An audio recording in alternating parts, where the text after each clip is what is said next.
नमस्कार, मी तेजस. आपल्या सगळ्यांचं मनपूर्वक स्वागत आहे थिंग्स ऑफ लॉ मराठीमध्ये.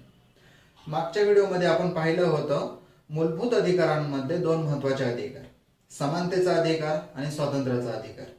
आजच्या व्हिडिओमध्ये आपण पाहणार आहोत शोषणाविरोधाचा अधिकार आणि धर्म स्वातंत्र्याचा अधिकार. काय आहेत हे अधिकार, कसे आहेत, काय आहेत त्यातले अपवाद आणि काय आहेत त्यातले फायदे, काय आहेत आपल्यासाठीच्या सवलती आणि आपले हक्क पाहणार आहोत.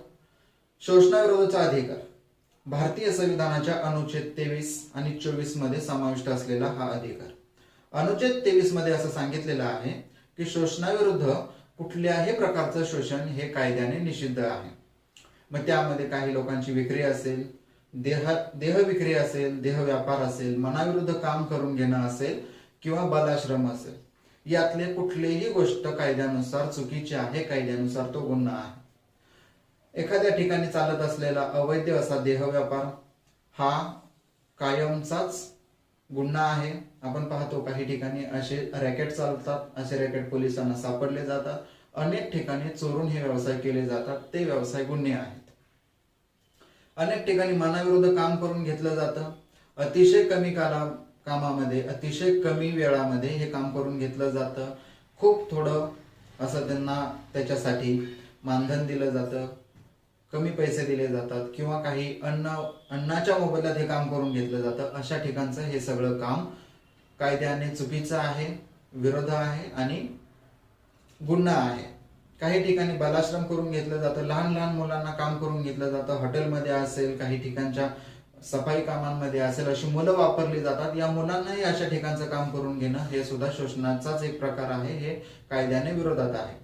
अशा ठिकाणचं कुठलंही शोषण, काम करून घेणं, अतिरिक्त काम लावणं, मनाविरुद्ध काम लावणं, देह व्यापार करणं, शारीरिक इजा करून काम लावणं, मानसिक इजा करणं किंवा अवैध प्रकारची काही पेय असतील, काही इंजेक्शन असतील, असे इंजेक्शन देऊन, काही पेय देऊन जर एखाद्या व्यक्तीला असं काम करण्यासाठी प्रवृत्त केलं जात असेल, त्यांच्या मानसिकतेवरती, शरीरावरती इजा करून त्यांच्याकडून हे काम करून घेतलं जात असेल, काही ठिकाणी जे कोणी मानसिक व्यंग आहे किंवा काही ठिकाणी ते वेडसर आहेत, थोडेसे त्यांच्याकडे काहीतरी गोष्टीची कमतरता आहे, अशा लोकांना काम करून घेणं, वेडसर लोकांकडून हे काम करून घेणं, अशा ठिकाणचे सुद्धा काम हे सगळे शोषण आहेत. हे शोषणाचा विरोधाचा कायदा सांगतो की हे शोषण आहे आणि असं करणं गुन्हा आहे.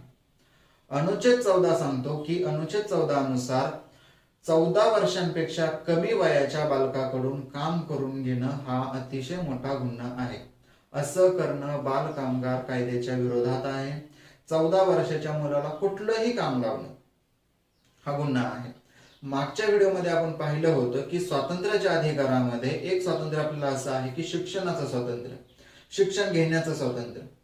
वयाच्या 6व्या वर्षापासून वयाच्या 14व्या वर्षापर्यंत प्रत्येक मुलाला शिक्षण हे दिलं गेलं पाहिजे असं स्वातंत्र्य आहे.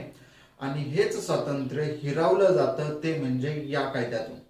या ठिकाणी ते स्वातंत्र्य हिरावलं जातं आणि हे स्वातंत्र्य हिरावलं जाऊ नये म्हणून 14 वयापेक्षा कमी मुलांना केवळ आणि केवळ त्यांची ती शारीरिक वाढ होण्याचं वय असतं, मानसिक वाढ होण्याचं वय असतं, त्यांची बौद्धिक क्षमता वाढण्याचं वय असतं, त्यांना शिकण्याचं हे वय असतं. आणि अशा वयात त्यांना जर काम लावलं जात असेल, त्यांच्या या गोष्टी मूलभूत गोष्टींपासून वेगळं ठेवून त्यांना काम लावलं जात असेल, थोड्याशा पैशांचं आमिष दाखवून त्यांच्याकडून काम करून घेतलं जात असेल, तर ते सगळं कायद्यानुसार गुन्हा आहे.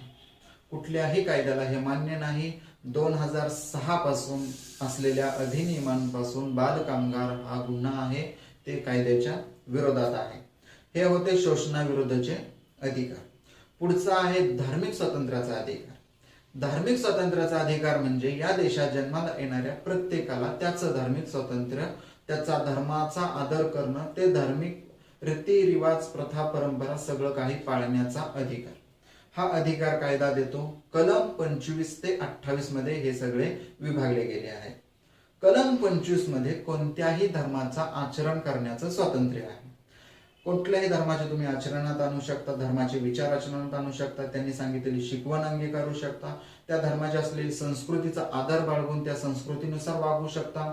यासोबतच त्या धर्मामध्ये असलेल्या चालीरीती, प्रथा, परंपरांचा आदर बाळगून त्या अंमलात आणू शकता. सण उत्सव सगळं काही करू शकता, परंतु हे करत असताना काही अपवाद आहेत आणि हे अपवाद महत्वाचे आहेत. हे करत असताना तुम्हाला काही चालीरीती असतील, काही परंपरा असतील, काही दुष्कर्म असतील, असं जर काही करायला ती संस्कृती किंवा तो धर्म सांगत असेल आणि त्याच्याद्वारे इतरांना काही इजा होत असेल, इतरांचं स्वातंत्र्य धोक्यात येत असेल, तर असं करणं कायद्याने चुकीचं आहे. कायदा त्याच्यासाठी परवानगी देत नाही. उदाहरणार्थ बघा, दरवर्षी काही गोष्टी असतात. एखादा सण आला की त्या सणाला सरकारकडून काहीतरी उपाययोजना किंवा सरकारकडून त्याच्यावरती काही असणाऱ्या नियम अटी लागू केल्या जातात. हे याच्यासाठीच. आता उदाहरणार्थ एखादी जत्रा आहे, अनेक जत्रांमध्ये काही पशूंची हत्या चालते, पशुबळी दिला जातो. काही ठिकाणी वेगवेगळे नवस असतात, सायस असतात. जुन्या काळांमध्ये असं चालत होतं आणि यानुसार कायद्यानुसार तुम्हाला त्या धर्माचं फक्त आचरण करण्याची हे आहे, परंतु त्याच्यातल्या अंधश्रद्धा पुढे चालवण्याचा कसलाही अधिकार नाही. या अंधश्रद्धा संपल्या गेल्या पाहिजेत. त्या अंधश्रद्धा टिकून राहता कामा नये यासाठी काही नियम केलेले असतात. उदाहरणार्थ पशुबळी असेल, काही मुलांची अनावश्यकपणे केलेली जी काही त्यांच्यावरती लादलं गेलं जातं, हे सगळं चुकीचं आहे. म्हणजे काही ठिकाणी वेगवेगळे प्रकारचे पद्धती असतात. म्हणजे देवीला मूल सोडणं किंवा एखादं मूल देवीला अर्पण करणं, अशा सुद्धा काही भागामध्ये प्रथा आहेत.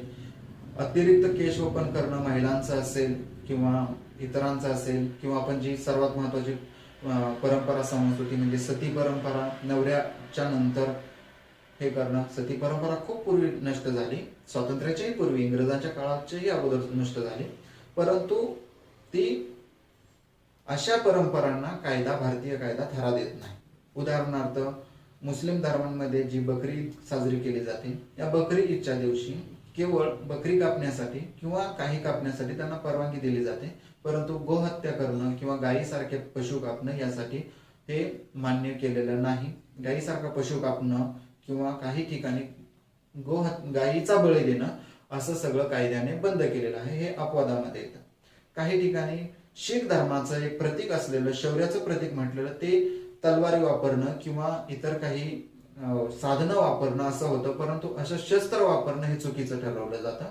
आणि त्यानुसार आता शीख धर्माला एक छोटासा किरपान नावाचं म्हणजे छोटासा चाकू वापरण्याचाच फक्त त्यांना अधिकार आहे.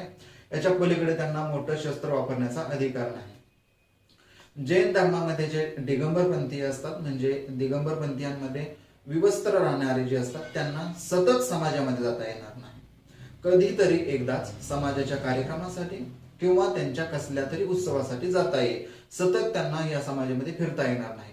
अशा काही चालीरीती, रूढी, परंपरा आहेत ज्या धर्माच्या स्वातंत्र्यानुसार चुकीच्या ठरल्या जातात.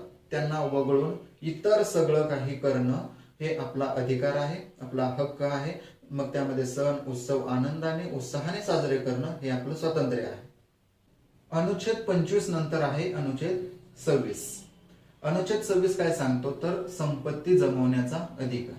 संपत्ती जमवण्याचा अधिकार म्हणजे काय तर अनुच्छेद मागच्या अनुच्छेदामध्ये आपण पाहिलं होतं, स्वातंत्र्याच्या अधिकारामध्ये असं पाहिलं होतं की या देशामध्ये संपत्ती जमवण्याचा आपल्याला अधिकार आहे. तर इथला जो अधिकार आहे तो थोडासा वेगळा आहे. संपत्ती जमवण्याचा अधिकार म्हणजे काय, धार्मिक कामासाठी धार्मिक प्रबोधनाचं स्वातंत्र्य आहे आणि हे करत असताना जर काही संपत्ती जमवली जात असेल, त्यामध्ये काही चल अविचल अशी काही चल अचल अशी काही संपत्ती जमवली जात असेल तर ती जमवण्याचा अधिकार आहे. यामध्ये आपण पाहतो काही समाजाची मोठमोठी संस्थानं असतात, काही धर्माची मोठमोठी देवळं असतात, मंदिरं असतात, त्यांचं ट्रस्ट असतं, त्या ट्रस्टवरती एखादी समिती काम करत असते. या काही समित्या या राज्य शासनाच्या असतात, तर काही समित्या या तिथल्या स्थानिक लोकांच्या असतात. प्रत्येक गावामधल्या मंदिराच्या, देवळाच्या धार्मिक कार्यक्रमांसाठी एखादी समिती असते. या समिती एकत्रित येतात धार्मिक उत्सवासाठी. काही सप्ताह असतील, काही यात्रा असतील, जत्रा असतील किंवा इतर काही उत्सव असतील. परंपरेनुसार हे उत्सव साजरे करण्यासाठी हे सगळे एकत्रित येत असतात. यामध्ये देवाची काही जमीन असते, ही जमीन कोणाला कसायला दिलेली असते. काही जमिनीवरती कोणाचा वेगळा कब्जा असतो. काही जमिनीमध्ये देवाचं अन्नछत्र चालतं किंवा राहण्यास खाण्याच्या सुविधा चालतात. अशा प्रकारच्या सगळ्या गोष्टी तिथे चालत असतात. ही जी सगळी संपत्ती आहे ही जमवण्याचा त्या ट्रस्टला किंवा त्या लोकांना तिथला अधिकार आहे. हे सगळं कायद्यानुसार होतं आणि ही जमीन ही संपत्ती केवळ कोणी व्यक्ती स्वतःची करून घेणार नाही याची खबरदारी घेऊन ही जमीन देवस्थानासाठी, देवळांसाठी, त्या धार्मिक स्थळांसाठी जमवली जाते आणि तसा जमवण्याचा तो एक अधिकार आहे. अनुच्छेद 26 नंतर अनुच्छेद 27 आहे, धर्म प्रचार करणं करमुक्त असेल. धर्म प्रचार करणं करमुक्त असेल म्हणजे काय, तर एखाद्या धर्माचं काम करत असताना, एखाद्या धर्माचा प्रचार आणि प्रसार करत असताना जी काही संपत्ती जमवली जाते या संपत्तीवरती शासनाचा कर नसेल. उदाहरणार्थ काय, तर आपल्याकडे काही संपत्ती जमा झाली, ती कुठल्याही मार्गाने म्हणजे आपल्या व्यवसायातून आली, आपल्या नोकरीतून आली, आपल्या शेतातून, विक्रीतून, कशातून तर आली, तर त्याच्यावरती सरकारचा काहीतरी टॅक्स बसतो. म्हणजे तुम्ही जर जॉब करत असाल तर तुमची जेव्हा जॉब पेमेंट बँकेत येत असतं तेव्हा त्यातून काहीतरी कर कट होऊन जातो. जेव्हा तुम्ही काहीतरी एखादी वस्तू विक्री करत असता, खरेदी करत असता, शेती विक्री करत असता, त्यावेळेस तुमच्यातून एक काहीतरी महसूल हा शासनाला द्यावा लागतो. त्या खरेदी विक्रीतून तो कर म्हणून जातो. इथला कर हा तिथे लावला जात नाही. हा कर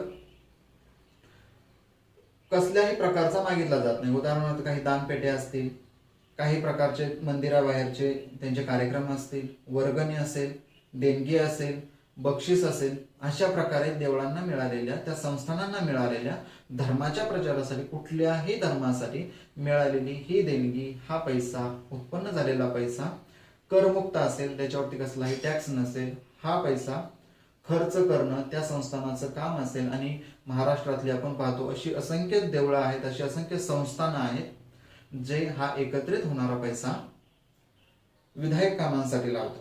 म्हणजे आपण मागच्या काही दिवसांमध्ये पाहिलं, अनेक सगळ्याच धर्माच्या ज्या त्या वेळच्या विविध लोकांनी, विविध संस्थानांनी, विविध धार्मिक स्थळांनी हा पैसा कोविडच्या काळासाठी असेल किंवा इतर काळासाठी असेल किंवा काही सामाजिक संस्थांना, सामाजिक बंधनातून हा पैसा दिलेला आहे.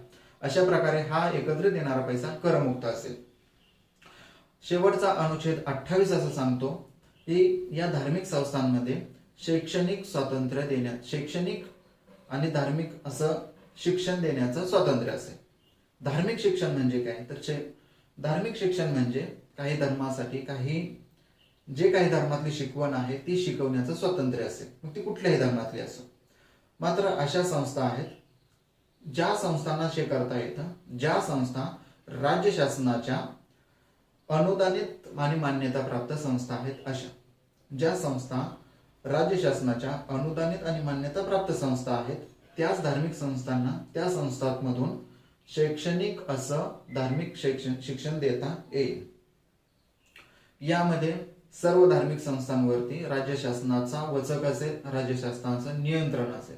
यामध्ये जे शिकवलं जाईल ते हेच असेल की त्यातून त्या मुलांची जडणघडण होईल. मुलांवरती चुकीचे संस्कार होतील असं शिकवलं जात नाही, जाणार नाही. उदाहरणार्थ आपण आळंदी सारख्या ठिकाणी पाहतो, तिथे कीर्तन शिकवलं जातं, पखवाज असेल, तबला असेल, मृदुंग असेल किंवा मग पेटी असेल, हे वादन विविध प्रकारचं शिकवलं जातं. असं शिक्षण देण्यासाठी मुभा आहे प्रत्येक धर्माला. पण यामध्येच काही चुकीच्या प्रथा जर घडत असतील, चुकीचं काही शिकवलं जात असेल तर ते चालवलं जात नाही, ते कायद्याच्या विरोधात आहे. हे करत असताना त्या मुलांवरती अतिरिक्त असा दबाव कुठलीही संस्था टाकू शकत नाही. म्हणजे या संस्थांमध्ये ही मुलं शिकत असताना त्यांच्यावरती अमुक काम कर, अमुक देवाची पूजा कर, या देवासाठी हे कर, ते कर, असं करणं, हे त्यांच्या मनाविरुद्ध करणं हा सुद्धा गुन्हा आहे. हे होतं धर्मस्वातंत्र्याचा अधिकार आणि शोषणाविरुद्धचे अधिकार. यानंतरचे उर्वरित 2 अधिकार आपण पुढच्या व्हिडिओमध्ये पाहणार आहोत. हा व्हिडिओ कसा वाटला ते कमेंट बॉक्समध्ये नक्की कळवा. व्हिडिओ आवडला असेल तर लाईक करा, इतर लोकांपर्यंत ही माहिती पोहोचवण्यासाठी शेअर करा आणि हो, चॅनलला सबस्क्राईब नक्की करा. खूप खूप धन्यवाद.